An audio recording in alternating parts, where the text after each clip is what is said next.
All right, you just heard it. Oil companies are saying they're not to blame for the soaring cost of gasoline this summer, but there's no disputing the fact that they've reaped multi-billion-dollar profits as prices went through the roof. Craig Smith is the author of Black Gold, Stranglehold, The Myth of Scarcity and the Politics of Oil. He joins us now from Phoenix, Arizona. Good morning to you. Good morning, Betty. Well, the first thing I want to do is get your reaction to what the oil execs had to say. Do you think there's price gouging? Well, I don't see any evidence of price gouging. I'm sure the attorney generals across the country would be quick to point it out and quick to bring legal action against the oil companies if it could be proven.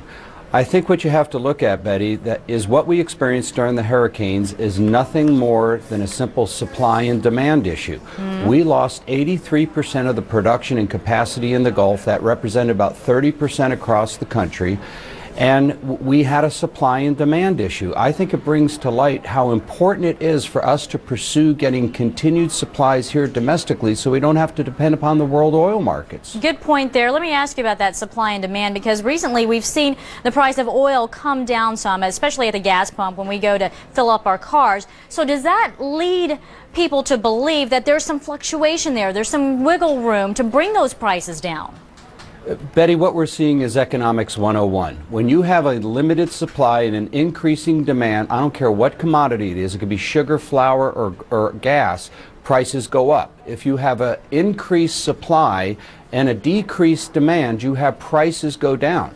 If you look at the Energy Information Administration's numbers from the Department of Energy last week, or this past week, we have seen unbelievable record supplies and inventories of crude, natural gas, gasoline, and as a direct result of having a plentiful supply and a decreasing demand, the prices have come down. It has nothing to do with the oil executives on Capitol Hill. It has nothing to do with the grandstanding that we saw coming out of Washington, D.C. Is that all it was in your eyes? I mean, are we going to see some real results from these hearings?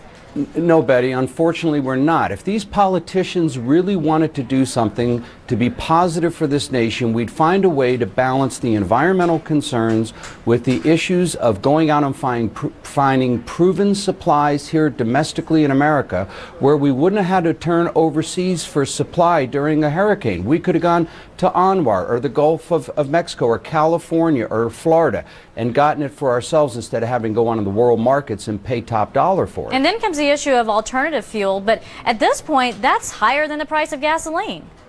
Yes, it is. And let me tell you, we're very excited about alternative energy. We're not poo-pooing that. We believe we should pursue wind, solar, hydrogen, fuel cells, but right now they're economically not as cost effective as good old-fashioned oil. And in the meantime, we have plenty of oil. I mean, that's what we try and point out in the book. Dr. Corsi and I did extensive research on the fact that we're not running out of oil in the world, no less in America. I mean, we talk about peak production in America, yet we stopped looking for oil in America 30 years ago. Well, that's why it's beyond me, Betty, why we're not pursuing And Anwar. as we do look long term, let's look at the price of gasoline, because you say it could get up to $80 a barrel oil by next year. That translates into what at the gas pump?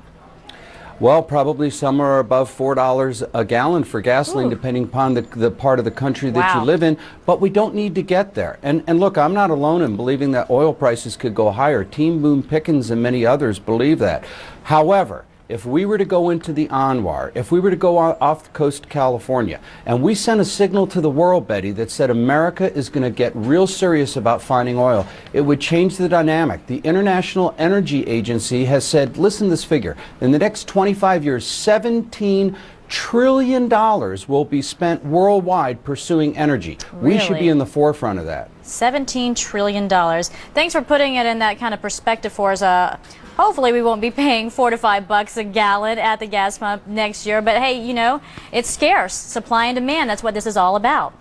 That's right. And if we let private industry take care of this versus the government, I can assure you we'll be far better off in the long run. All right. Craig Smith, author of Black Gold, Stranglehold. We appreciate your time today. Thank you. Good being with you, Ben. Well, it was a tough week politically for Governor Arnold Schwarzenegger.